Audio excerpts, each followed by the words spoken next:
We all love a good success story, and today we hit on triumphs in the horror and motorcycle world. Hello, everyone, and thank you for downloading episode 10. Yes, 10 of the MontesMayhem podcast. You have a lot of choice of podcasts out there, and I'm sorry you accidentally downloaded this one. So let's hit on some of today's topics. Listen, I'll be honest with you.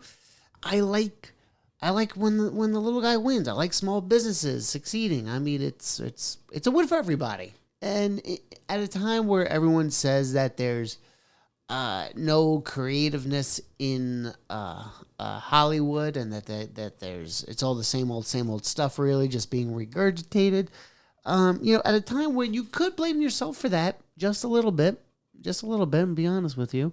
By the choices that you make in terms of streaming and entertainment and everything you talk about on social media, there's a small, let's say a little, some average Joe creators who are just still killing it, man. I mean, wow. So the people I'm talking about are the folks behind a horror franchise. It's 2 movies in. They're making a 3rd one, so I guess it's fair to say franchise, called Terrifier. The guy who wrote and directed, Damien Leone, I hope I'm pronouncing that correctly, with his main character, Art the Clown, played by David Howard Thornton, are just like some local guys. I saw the first movie that they came out with. It was the Atlantic City Horror Convention. It was definitely pre-COVID. I definitely remember that. So let's say 2018, 19, something like that. And I couldn't believe just how great it was. I thoroughly enjoyed it. If I was nitpicking, I could probably say like 1 or 2 things, but it just felt fresh. I love the fact that, if I recall correctly, like the guys were from like Long Island and Staten Island, and they filmed the majority of the film in Trenton, New Jersey. And it was better than most of the content I've been seeing by most people at professional, Hollywood levels and things like that. And they came out with Terrifier 2. It came out October of last year, October 2022. And again, we're talking, small budget by comparison. It was being delayed because of the pandemic and everything. And they did $11 million at the box office. And I think the budget was somewhere around like a few $100,000 or something like that. And it's such a great success story. With an underground achievement of, or underground following, I guess I can say, that had some big names in it. It had Felicia Rose, and Chris Jericho, to name a few. And the movie Terrifier 2, which is the one that did Gangbusters, is being re-released in theaters in November 8th to be specific. This is something that you're able to stream on Screambox. I believe it's Screambox. But I really recommend getting the physical media of these. I'm usually going to try to recommend physical media whenever possible. And this is one of those circumstances, like to support the creators. But you're going to want to watch this. If you're into horror, you're going to really fall in love with this if you haven't already. I'm fortunate enough, I saw these guys when they were, I guess they were starting to get a following. They were considered small time, I guess, by comparison.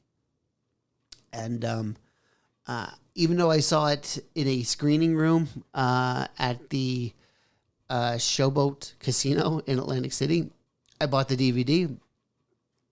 And then when the Terrifier 2 came out, I bought the Blu-ray on that because of all the extra goodies that it came along with. And frankly, I'm very happy that I did. And again, it's just showing that if you have that dream as an independent creator of some capacity, give it a shot. Work at it. I remember Damien say, first of all, super nice guy. Super, super appreciative. He just feels like somebody that you probably have met at your local bar 1,000 times over. Just super nice. I can't stress that enough. Seeing him, and from what I remember him saying, is he came up with a bunch of ideas. He rolled out Art the Clown. I forgot what year it was, but originally from All Hallows Eve, and he realized that he kind of had something with this whole killer clown thing of sorts, and just kind of rolled with it. And he just kind of put his all into it, and I'm just so thrilled to see somebody outside of the Hollywood norm just succeeding the way they do.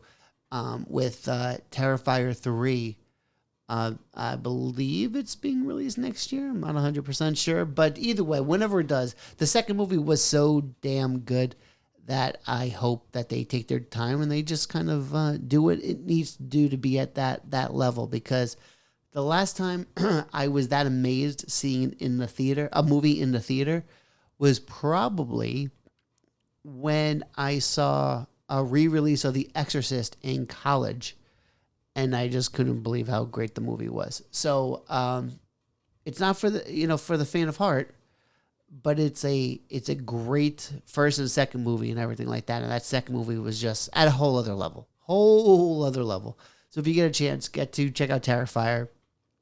Try to watch the first movie and then try to support it and check it out come November, because it's an experience and you feel like you're kind of in on a really big secret that the average American doesn't know. So it's pretty darn cool. Talking about success stories, one thing I want to hit on, and this one's a little bit more closer, intimate, however you want to phrase it, is the fact that, I've mentioned I've worked around the motorcycle world for many, many years.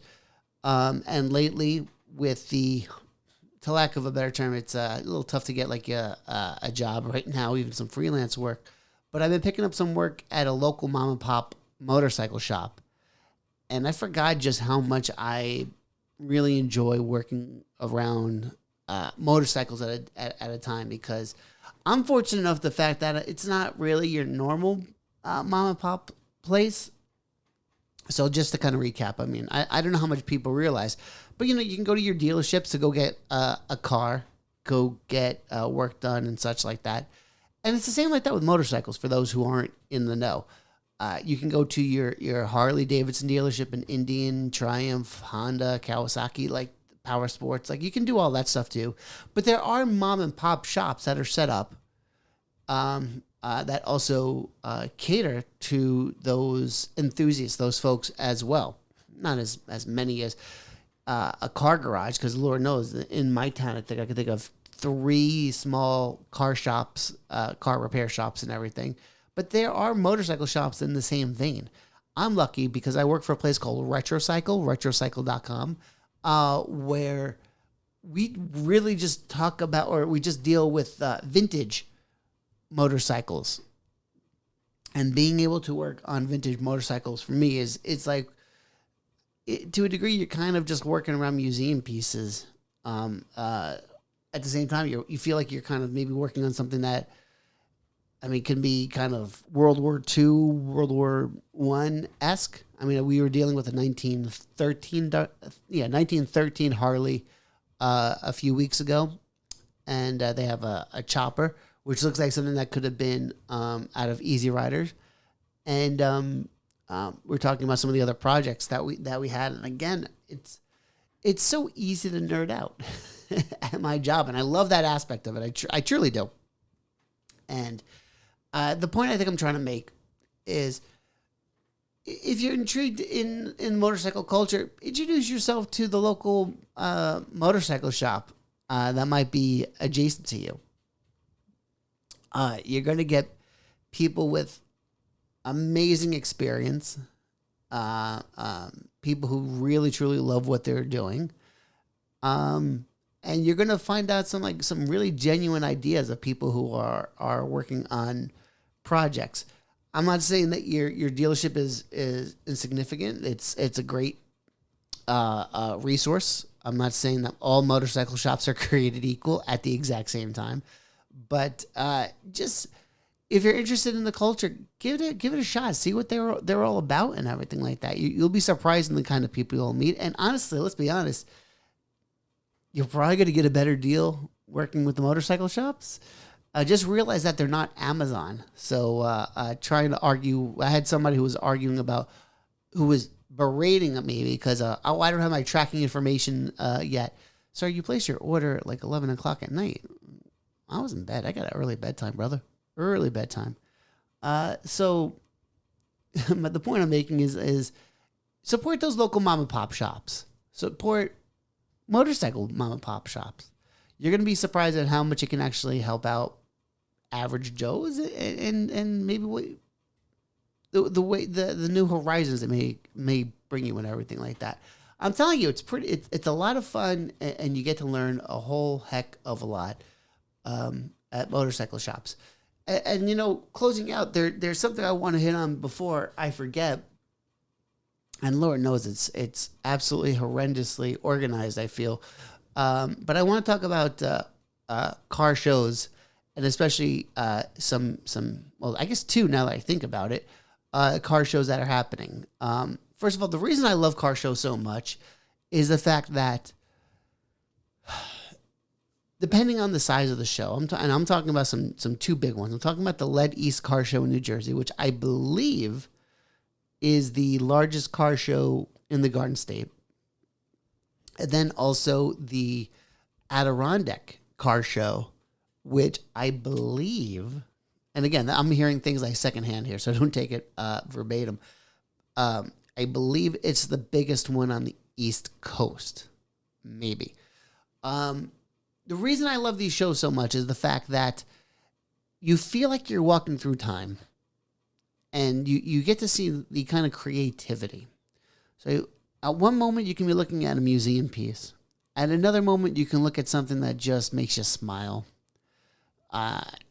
Another thing you can see that's impressed, because when you when you look at a finished, completed car, you get to, some people, they have the pictures of like the process of what it looked like to put the project car back together.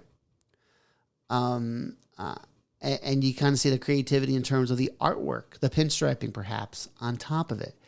And and then the customizable work. How can I forget that?